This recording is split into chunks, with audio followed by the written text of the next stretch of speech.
Keir Starmer is in China this week, the first visit by a UK leader in 8 years, but he's gone in expecting trouble. His entire delegation has been issued with burner phones and throwaway laptops with strict instructions, no personal devices, because of fears about spying.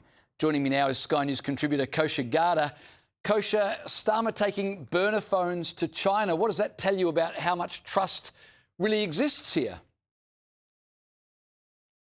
Probably not a lot. James, great to be with you as always. But, you know, I guess that's the nature of geopolitics. Everybody spies on everybody, some even friends, allies alike, as well as adversaries. Some do it a little bit more within maybe the remit of sort of a rules order understanding. People like China or actors like China might be a little bit more brazen and state-run in how they do it. But the reality is China's a major power. That is how they operate. They're very good at espionage. Everybody knows it. And the UK and everybody else has to figure out a way to work with them, notwithstanding the fact that the trust is inherently going to be low.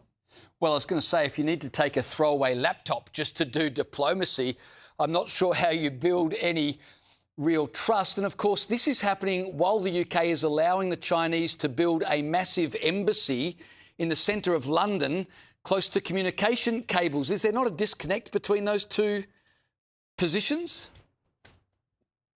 Yes, I think there's a lot of disconnect where if you want to take a realist's view of how to work with a power like China, that is a manufacturing hub of the world, 1 billion people, there are diasporas all over the place.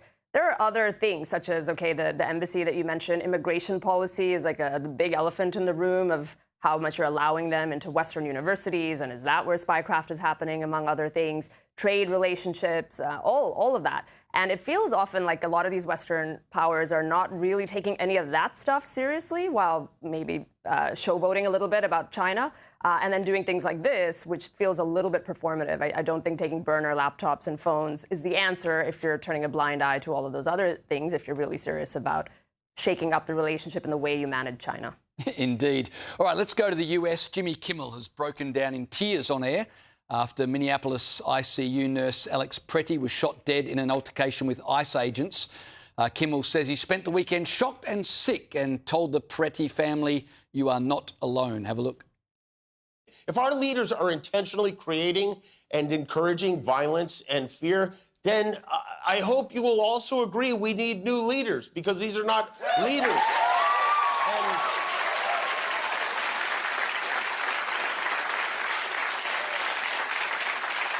And to the people of Minneapolis, to the Pretty family and the Good family, and these people who were looking out for their neighbors, we want you to know that we are with you and you are not alone.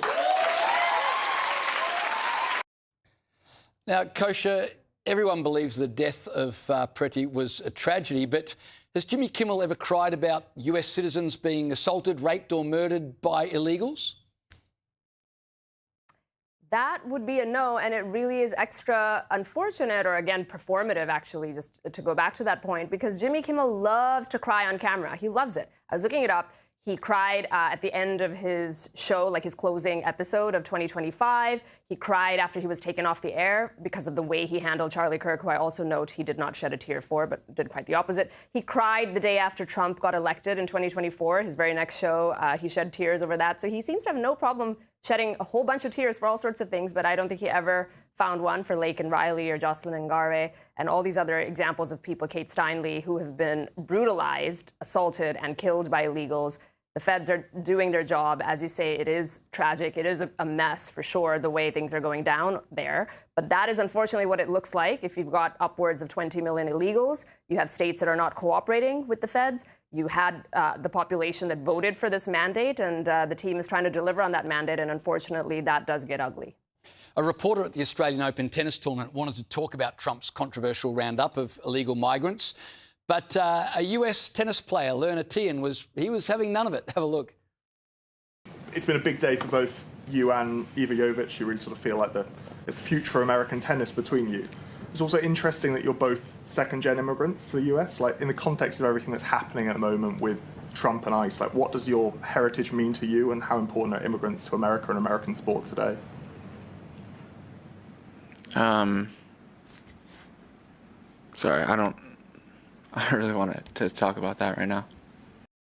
I love this sportsman. How refreshing was that, Kosha? I just want to talk about tennis. I'm not going to do politics, thanks.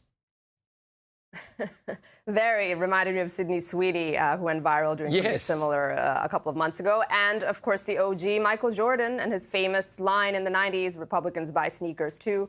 Definitely refreshing. And I think they're still in the minority, but it is nice to see a couple of them break ranks. And you know what? Just stick to your lane is what I would say to journalists. Talk about sports.